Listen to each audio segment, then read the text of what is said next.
welcome to today's edition of Pegasus Test. On today's edition, we're covering the Hesco Zombie Invitational 3-gun of 2020, and we're back in the woods again, this time with a shotgun. Alright, we started off this adventure in the woods and we've ended up back there, and with much the same problem but a bit different. So, this time you started out in the car in the driver's position. You had to deal with the threats that were in front of you. Then you had to exit the vehicle. Once you exited the vehicle, you could continue to use your pistol or you could switch to your shotgun, and you had an array of 12 targets out in the field and 3 that were just off to your right. And there was a myriad of ways of tackling these targets. So go ahead and take a look at my run here, and then we'll talk about what happened on the other side. Indicates ready, stand by. Watch your hand on the muzzle.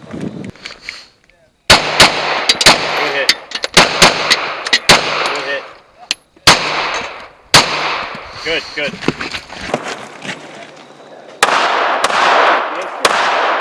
What are I gonna do? I don't know. One low on bottom target.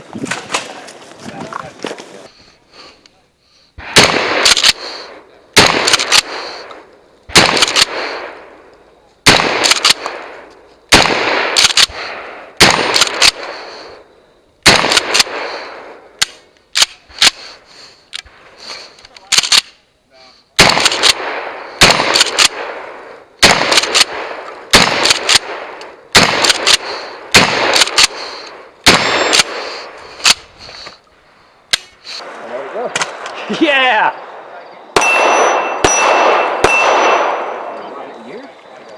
Alright, the first problem you're going to notice that I had, pistol draw stroke.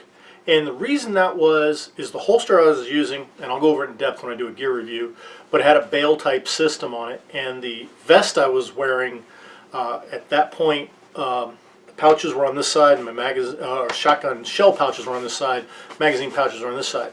That shotgun shell pouch sat right on top of my holster, so I was fighting to get it out and trying to wiggle it out.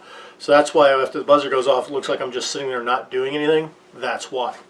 So once I got my pistol out, I engaged the targets to my front, and there were 2 IPSCs there, and then there was the one target that had the flapper on the head. Now on the first run through, you hit the target beside the head and flapped it closed. This is just the opposite. You hit the eye box, flipped it open. And I put 2 shots into it, hitting that both times, and it opened and closed, and then opened and kind of halfway stayed open. At that point, the RO said I was good, and I moved on to the target that was to the rear of the vehicle. I engaged that target with my pistol, and you're doing 2 to the body, 1 to the head. Turns out I got the 2 to the body, didn't get the 1 to the head, such is life. Then I holstered, made the pistol safe, and got out of the vehicle in a safe manner. And we're going to cover that here in just a little bit. Once out of the vehicle, I went to the rear, retrieved the shotgun, moved on down to the left lateral limit of the firing line, and just from left to right started engaging each target. Some were just gongs that made noise, other ones got knocked off their stages, and you either had to knock it off their stand or you had to make the gong sound off, depending on the type of target it was. And you'll even notice that during this, there's one that I hit and then hit again and hit again. I'm hitting it, you see it react, it just didn't fall. And then the one next to it decided to fall in slow motion. And I remember my brain, of course, you're going so fast, you know, looking at it as it started to fall. I'm like, do I take another shot? Do I take another shot? Is it going to fall? And it went, thank goodness. And then I just ran around till the shotgun went dry. And at that point, I had 3 targets remaining. I just ditched the shotgun, out with the pistol, and got my remaining hits. Overall, my time on this was 70 seconds with 1 miss. According to the RO, that was a pretty good score in the higher end of people who'd run it up to that point, so pretty happy about that, although I had people in our squad run it way, way faster.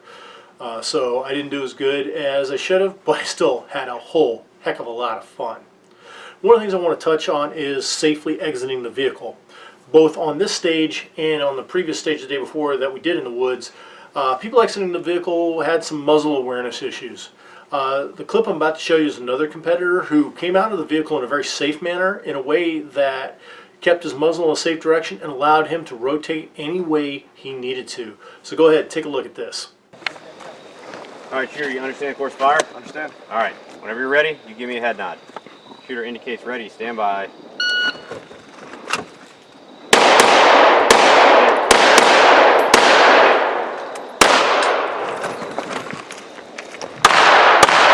Hold it.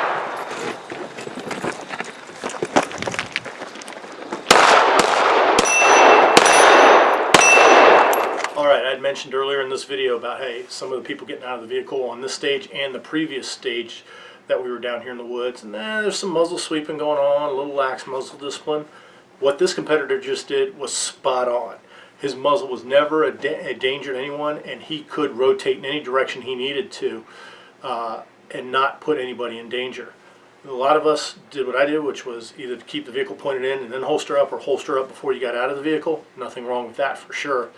But it just shows a really neat way to skin this cat. We're hoping you're finding this coverage on the Hesco Zombie International 3-Gun Competition of 2020 helpful and informative. Comment, like, and subscribe, and tune in because we still got 2 stages to go.